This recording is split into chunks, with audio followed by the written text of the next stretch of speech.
time one of us touches the sign of this man. I still have a dream. Bonjour et bienvenue à l'Alter-JT. L'Alter-JT entame dans cette rentrée 2015 une nouvelle émission qui s'appelle Dissidence.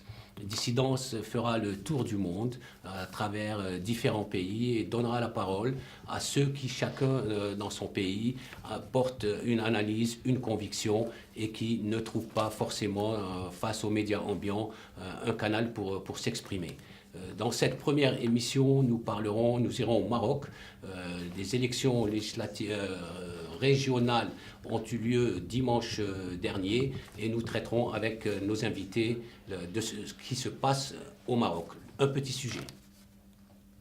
Sous protectorat français, le Maroc acquiert son indépendance en 1956.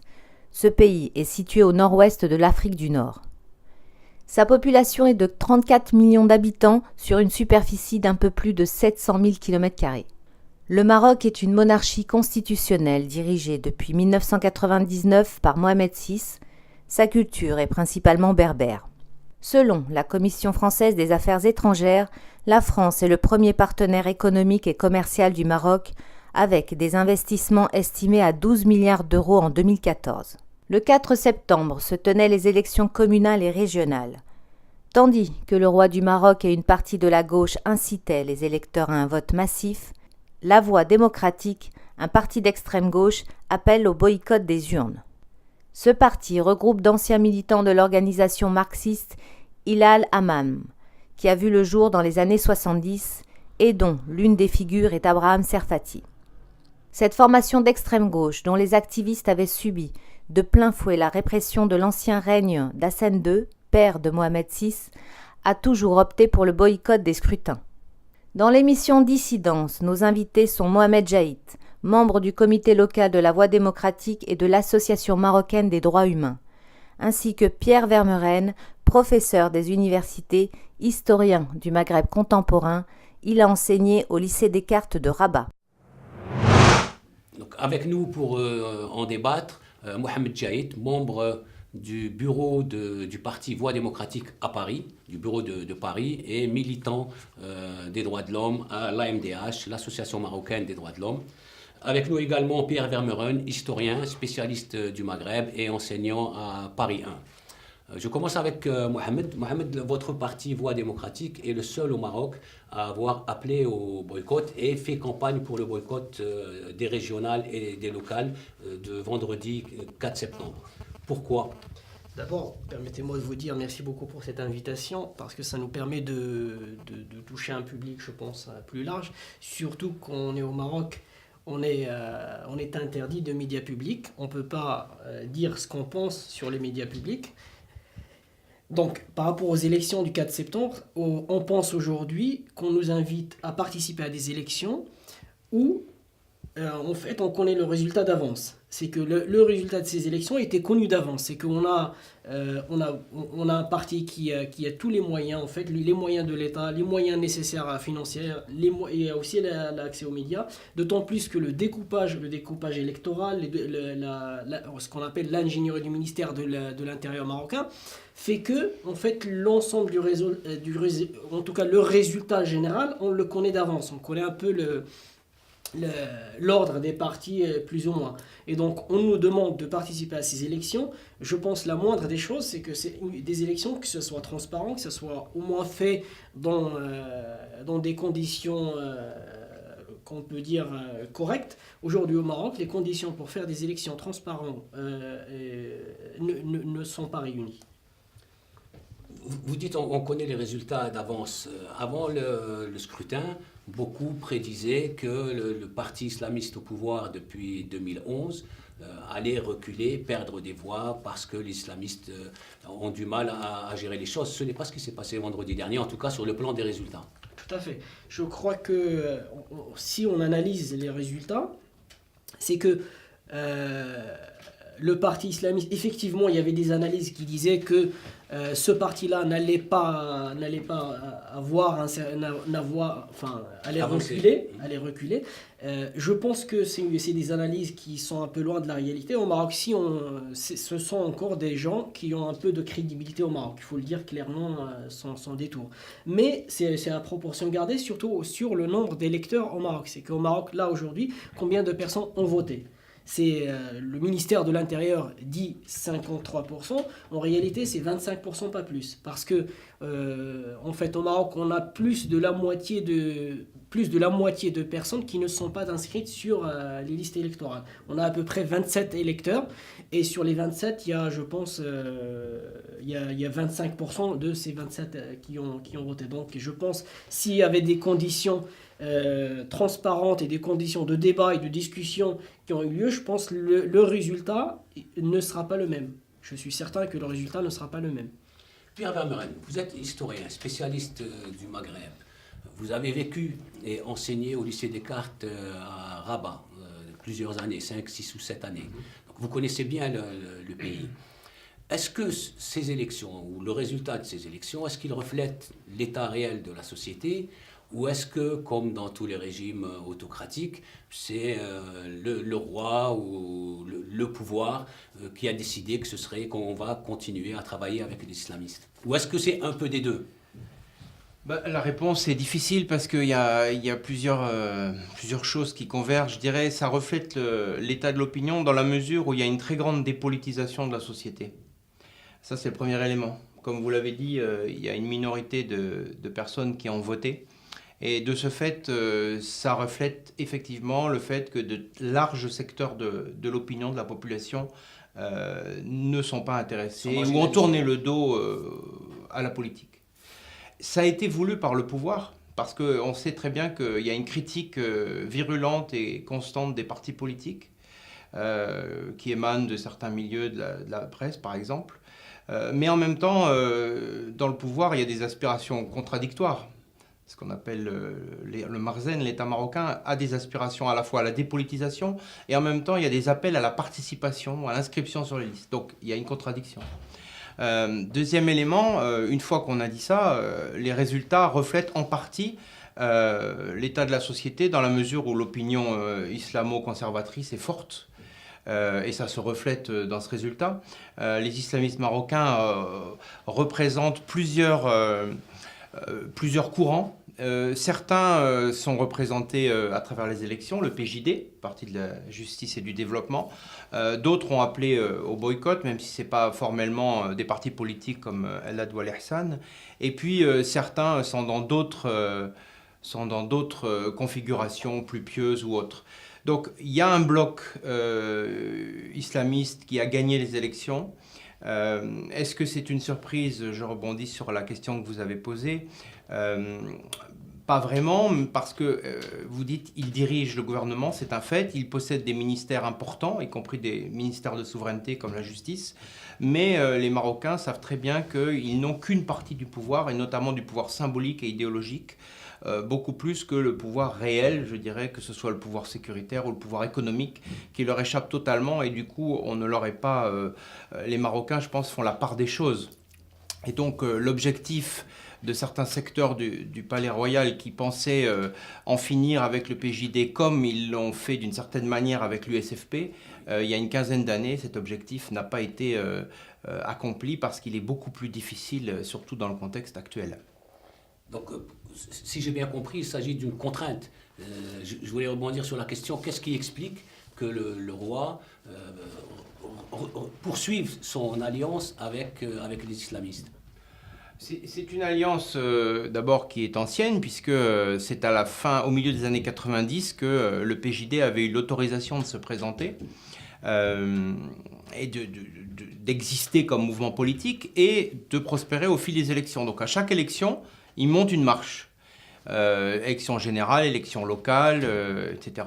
Et à chaque fois, on dit « Ah tiens, il y a des islamistes au Maroc ». Alors là encore, on dit « Ah tiens, les islamistes sont arrivés premiers ». Ils sont arrivés premiers en termes de voix et pas en termes d'élus, si vous voulez. Mais ils sont arrivés premiers en termes de voix avec un peu plus de 25%.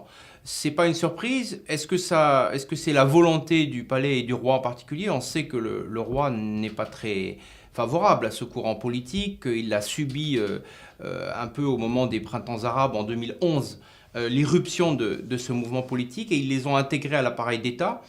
Mais c'était déjà au terme d'un processus qui durait depuis 15 ans. Non, donc il y a eu un échec à les affaiblir, mais en même temps, c'est un partenaire qui n'est pas extrêmement gênant, puisque au fond, ils ne représentent qu'1 300 000 voix. Ils ont une clientèle un peu de classe moyenne, un peu notable, parce qu'il y a beaucoup de fonctionnaires, il y a beaucoup de gens des grandes villes, que ce soit Fès, Casablanca ou Rabat, c'est-à-dire des villes qui comptent, qui sont importantes, mais en même temps, ce n'est pas à proprement parler une force révolutionnaire, c'est une force conservatrice qui, au fond, accepte l'ordre religieux sur la société. Ça ne convient pas à toutes les élites marocaines, mais c'est une force qui, au fond, accepte cette alliance avec la monarchie. Et tant que les formes de l'État sont acceptées par ce mouvement, il n'est pas dangereux et il est compatible avec le fonctionnement de l'État marocain aujourd'hui. Mohamed, vous me disiez hors antenne que l'alliance du roi avec les islamistes reflétait l'instabilité, que le roi considérant que la situation n'était pas stable, préfère maintenir cette alliance avec les islamistes. Moi, je pense que c'est une hypothèse que je fais, c'est que aujourd'hui au Maroc, la monarchie estime, à mon avis, que la situation n'est toujours pas stable après 2011. D'où, en fait, ils ont encore besoin de cette force politique qui est le Parti Justice et Développement pour encore maintenir, en gros, le jeu politique actuellement. La présence aujourd'hui de ce parti-là, c'est une espèce de garantie, entre guillemets, de la stabilité du pouvoir. Voilà. En gros, c'est comme ça que je vois la chose aujourd'hui au Maroc. Autrement dit, le PJD remplace l'UFSP. Exactement. Je crois que c'est la même configuration. En gros, c'est la même configuration, quoi. Une fois que le pouvoir aura en fait la certitude que cette période d'instabilité entre guillemets de l'après 2011 a été vraiment terminée, je pense qu'il sacrifiera ce parti, au moins il va l'humilier comme ce qu'il a fait avec l'USFP en 2004. Là, aujourd'hui, j'aimerais juste revenir sur la campagne du boycott. C'est qu'aujourd'hui, en cette année-là, il y avait une exception par rapport à 2009. C'est que c'est la première fois qu'on mène une campagne de boycott active sur le terrain. C'est une campagne qui a été accompagnée de 91 arrestations de militants qui ont appelé au boycott, dans plus de 15 villes. Il y avait des confiscations de tracts qui appelaient au boycott. Il y avait de l'harcèlement, de l'intimidation, des convocations au commissariat.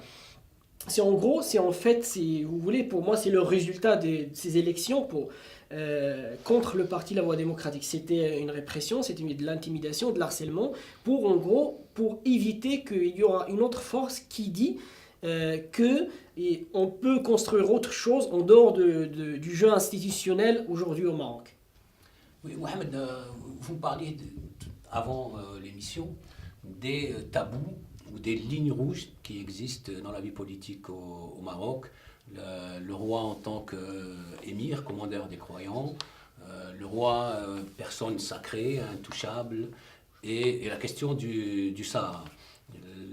Votre parti a plutôt des positions radicales sur ces trois questions.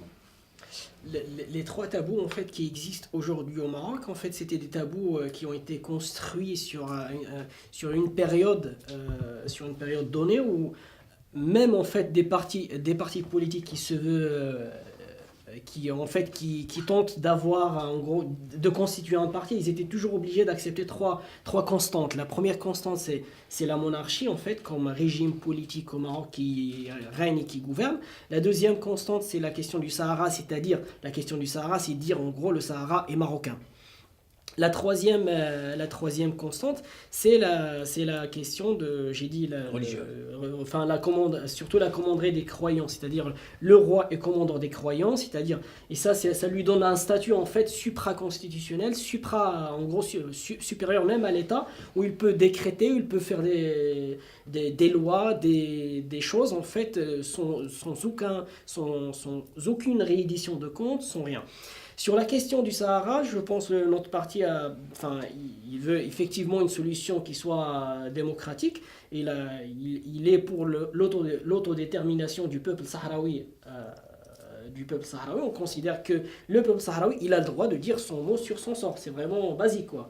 La question de la commanderie des croyants, je pense que ça n'a plus lieu d'être dans le 21e siècle. Je pense que c'est clair et net. Et on appelle à la séparation du religieux et de l'État. On ne peut pas gouverner aujourd'hui le Maroc avec un statut religieux, quoi. On appelle un État laïque. C'est clair, net et précis. Sur la question de la religion, on n'est pas des anti-religieux, on n'est pas contre la religion, mais on est contre l'instrumentalisation de la religion dans l'État. Sur la question de la monarchie, je pense qu'aujourd'hui, les Marocains ont le droit de dire s'ils veulent la monarchie ou pas. C'est simple, quoi. On ne va pas nous imposer cette question comme un tabou, comme quelque chose qu'on ne peut pas critiquer. Je pense qu'on a le droit de dire, cette monarchie, moi je le dis clairement, cette monarchie est corrompue. Cette monarchie est l'un des problèmes au Maroc. Ce n'est pas une solution. Pierre Vermeuren, qu'est-ce qu'il y a derrière ces trois tabous ou trois lignes rouges? Écoutez, c'est des questions qui remontent aux années 70-80. Au moment où Hassan II a été déstabilisé par les coups d'État de 71-72 et par la tentative même d'insurrection de 73, et progressivement dans l'appareil d'État marocain, dans l'appareil idéologique, se sont structurées donc ces lignes rouges. Ces lignes rouges, en fait, il y a effectivement, c'est un petit peu la devise de l'État, hein, c'est Dieu, la patrie, le roi. Dieu au sens de l'islam et de la commanderie des croyants. La patrie, c'est la question du Sahara, mais derrière la patrie, il y a la question des frontières, il y a donc la question de l'armée et la question de l'Algérie, hein, qui sont quand même, faut rappeler que ce conflit, qui est un conflit froid, heureusement, aujourd'hui, entre le Maroc et l'Algérie, est un conflit très ancien et qui est un des fondements, aujourd'hui, de la politique étrangère du Maroc et de son insertion internationale. Une très grande partie de l'activité des autorités politiques et diplomatiques marocaines consiste à faire reconnaître cette marocanité du Sahara, qui est à proprement parler une affaire d'État et même la principale affaire d'État. Et puis derrière, évidemment, le roi, il y a le système de gouvernement parfois appelé Marzen, il y a la famille royale, il y a le capitalisme royal, il y a les alliances d'un appareil d'État qui est ancien, qui est un très bon connaisseur et praticien depuis très longtemps de la société marocaine. Et donc c'est au fond la structure de l'État marocain telle qu'elle existe, et de la société telle qu'elle existe aujourd'hui et depuis longtemps. Donc c'est un pays qui se présente parfois comme révolutionnaire, hein. On se rappelle du slogan le roi, la révolution, le peuple, mais au fond c'est un système très conservateur qui a traversé tout le XXe siècle, et bien sûr des forces de conservation militent pour la perpétuation de ce système, et donc cela suppose évidemment un certain nombre de tabous qui ont été bousculés au cours des 15 dernières années, mais qui, grosso modo, continuent de structurer le champ politique et idéologique de ce pays. Pour revenir à... Oui. Je voulais juste ajouter un truc, c'est que, en fait, de l'après 2011, c'est qu'il y a eu pas mal de choses qui se sont passées. Je pense que c'est pour la première fois qu'on remet en cause la question du budget royal. C'est la première fois qu'on remet en cause un peu les constantes de l'État, surtout d'une manière... Qui les remet en cause? Les remet en cause, je pense, c'est plus une jeunesse, surtout le mouvement du 20 février qui est né en 2011. Et en fait, c'est un mouvement qui remet en cause pas mal de constantes. Et là, c'est la première fois qu'il conteste une décision du roi, c'est-à-dire une décision de gracier un pédophile en 2013. Et ça a été remis en cause. Il y avait des gens qui sont descendus sur la rue pour la première fois pour dire que c'est une décision injuste, quoi. Et ça, je pense, c'est une première. Il y a la question de la remise en cause du budget royal. C'est qu'il y a des personnes qui se sont manifestées, qui ont dit non, c'est trop, c'est trop. Pour moi, ça reflète quoi? Ça reflète qu'il y a une jeunesse, il y a des gens, il y a des personnes en fait qui sont nées, je pense, dans les années 80, 90, et qui disent aujourd'hui, c'est pas possible qu'on vit dans un Maroc pareil, c'est pas possible qu'il y a des pratiques qui en fait qui ont traversé tout le XXe siècle, voire un peu plus, et qui persistent jusqu'à aujourd'hui, des pratiques humiliantes. Il y a d'ailleurs la question de la bay'a, la question en gros de l'allégeance au roi qu'on fait chaque année pour dire en gros c'est un rituel où il y a des gens qui se prosternent devant le roi. Ça a été remis en cause pour la première fois, c'est dans le débat public, et ça a été mis, c'est pas par les politiciens, c'est pas par les partis institutionnels, ça a été mis sur le débat public par des jeunes, par des militants du mouvement du 20 février. Et ça, je pense que ça reflète aussi une dynamique qui est en cours et qui remet en cause le régime actuel et qui touche, pour moi, qui touche au fondement du régime actuel. Vous êtes d'accord, Pierre Vermeuren, que la monarchie est aujourd'hui un peu plus faible que ce qu'elle était au moment de l'arrivée de Mohamed VI ? Je crois que ce n'est pas la question. En revanche, de fait, la parole publique ou la parole privée a changé. Il y a eu deux vagues de libéralisation de la parole. Il y en a une, disons, à l'extrême fin du règne de Hassan II et au début du règne de Mohamed VI, dans les années 98, 2001, 2002. Et puis à nouveau, après 2011, effectivement, il y a eu ces événements qui se sont passés en Tunisie, ou les mouvements du 20 février, Égypte, en Tunisie, en Égypte, etc., des mouvements sans précédent.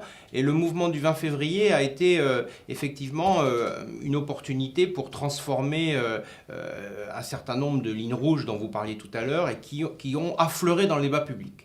Et c'est vrai que c'est dans ce contexte-là qu'il y a eu la réforme de la Constitution, qu'il y a eu une intervention très rapide de la monarchie et du roi en personne, avec les nouvelles élections et l'arrivée du PJD au pouvoir. Donc c'est vrai qu'il y a eu un moment 2011 très particulier, dont les conséquences ne sont pas du tout encore ni définitives, ni absorbées, ni abolies, même si évidemment les gens qui participaient à ce mouvement certainement ont été déçus parce qu'ils voulaient remettre en cause un certain nombre de lignes qui sont toujours là. Mais néanmoins, la perception, j'imagine, que se font les Marocains de la stabilité politique a changé. Ce n'est pas pour ça, loin s'en faut, que le régime a été affaibli, je pense. On ne peut pas faire une émission sur le Maroc sans évoquer la relation très spéciale entre la France et le Maroc. Quel rôle joue aujourd'hui la France dans la situation actuelle, dans le soutien au roi, dans l'économie et sur la scène internationale pour donner quitus au royaume chérifien? Je ne sais pas si je peux clarifier un point que j'ai évoqué auparavant. Oui. Tout à l'heure, j'ai évoqué le mouvement du 20 février, juste pour savoir de quoi il s'agit, pour les gens éventuellement qui ne le connaissent pas. C'est un mouvement qui est né en 2011, le 20 février 2011. Oui, dans le sillage du printemps arabe. Dans le sillage de ce qui s'est passé en Tunisie, en Égypte et tout, et qui revendiquait un certain nombre de réformes, un certain nombre de revendications. Et par la suite, en fait, pour moi, le résultat, il y avait des changements qui ont été provoqués par ce mouvement. Voilà, c'était juste pour dire, pour faire cette parenthèse pour éventuellement les gens qui ne connaissent pas ce mouvement. Sur la question, le rapport France-Maroc, je pense que c'est un rapport assez compliqué qui date de très longtemps. Je pense aujourd'hui, on est dans une situation d'interdépendance entre les deux pays, dans le sens où il y a un pays qui est le Maroc qui dépend de la France, mais pas l'inverse, mais en tout cas pas de la même intensité, pas le même poids, quoi. C'est parce que je dis ça parce que avec ce qui s'est passé avec la crise qui s'est passée entre guillemets entre la France et le Maroc, l'un des messages du pouvoir au Maroc, c'était de dire on a fait reculer la France, on a fait ceci, on a imposé à la France cela et tout ça. Je le pense pas, parce que la France reste encore la 5e puissance mondiale, soit au niveau militaire, soit au niveau économique, qui reste encore un poids conséquent. Par rapport au Maroc, c'est l'un des derniers pays sur tous les classements à peu près. Donc c'est juste pour relativiser ce qui se disait il y a pas longtemps, même dans des médias français. Sur la question, je pense aujourd'hui, la France a toujours intérêt d'avoir un allié dans le Maghreb, a des intérêts. Il y a plus de 700, je crois que 700 ou 700 000, je ne me rappelle plus du chiffre. En tout cas, il y a une présence très très importante des entreprises du CAC 40 et des entreprises françaises au Maroc. Et donc, il y a une économie qui intéresse en gros la France. Et en plus, au niveau politique, c'est un allié de la France, c'est un allié quand il y a des interventions au Mali, quand il y a des interventions un peu partout en Afrique. Le Maroc n'hésite jamais à dire oui aux propositions françaises, même durant la soi-disant crise dernière entre les deux pays. Pierre Vermeuren, on parle assez facilement de la France-Algérie. Peut-on parler de la France-Maroc? Oh bah, sans aucun doute.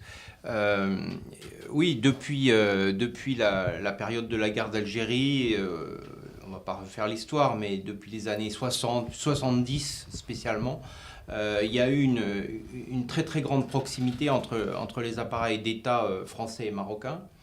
Et c'est vrai que le Maroc est devenu progressivement le principal allié de la France dans le monde arabe d'une part, au Maghreb, et en Afrique.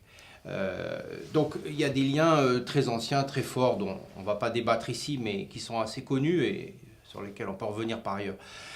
Il y a eu une crise diplomatique assez sans précédent depuis l'affaire Ben Barka au milieu des années 60, une crise qui est intervenue l'année dernière. Parce qu'il y a un troisième pied ou un troisième partenaire dans cette relation triangulaire, c'est l'Algérie. Or, l'élection de François Hollande a fait que la France s'est rapprochée de l'Algérie, ce qui est tout de suite vécu à Rabat comme une défiance vis-à-vis du Maroc. Donc cette crise, elle est née pour des raisons bien précises, mais elle révèle au fond un repositionnement de la France de François Hollande vis-à-vis de l'Algérie. Ça ne veut pas dire, comme vous le dites, que la relation a diminué, bien au contraire, dans son intensité et dans ses différentes implications. Surtout qu'aujourd'hui, la lutte contre le terrorisme, et notamment la lutte qui s'organise au Moyen-Orient contre l'État islamique, implique très fortement la France, d'une part, et le Maroc, qui ont chacun plusieurs milliers de jeunes ou là-bas présents, ou de moins jeunes d'ailleurs, présents sur place, qui sont une menace qui est perçue très vivement au Maroc. Et le Maroc aussi est l'allié militaire des monarchies du Golfe, comme la France d'ailleurs. Donc il y a une géopolitique en Méditerranée et au Moyen-Orient qui fait que cette alliance aujourd'hui entre la France et le Maroc, sur ces aspects sécuritaires, est très importante, même si on n'en parle jamais au fond, parce que ça se passe dans le secret des rencontres entre les systèmes de sécurité français, marocains et autres. Il y a une coopération très importante et c'est un aspect qu'il faut absolument prendre en compte pour comprendre l'imbrication aussi des deux États dans ce domaine. Merci à vous deux. Oui, Mohamed, Je voulais juste une précision, en fait, c'est dans le même sens. Il y avait un accord judiciaire qui a été signé entre le Maroc et la France l'année dernière, qui en gros qui en fait venu à la fin de la crise entre les deux pays. Cet accord, en fait, l'un des principaux arguments qui a été répété par quasiment tous les députés qui ont signé, soit de droite, soit de gauche, c'était l'aspect sécuritaire, antiterrorisme, l'après-Charlie, tout ça, quoi. C'était l'élément central dans la discussion, malgré que plusieurs institutions, plusieurs élus, plusieurs responsables ont pointé en fait le fait que cet accord était flou et visait en fait plus la protection d'un certain nombre de responsables tortionnaires. Oui, la France a accordé l'immunité aux Marocains qui seraient poursuivis, aux dirigeants marocains qui seraient poursuivis en France pour actes de torture, en expliquant que ça entrait dans le cadre de la lutte antiterroriste. Cette émission est terminée. Merci à vous deux. Merci beaucoup. Dissidence vous retrouvera très bientôt avec un sujet, la Palestine, comme deuxième pays. Puis nous irons de pays en pays donner la parole à des dissidents qui ne la trouvent pas dans les médias dominants. Merci à vous et à très bientôt.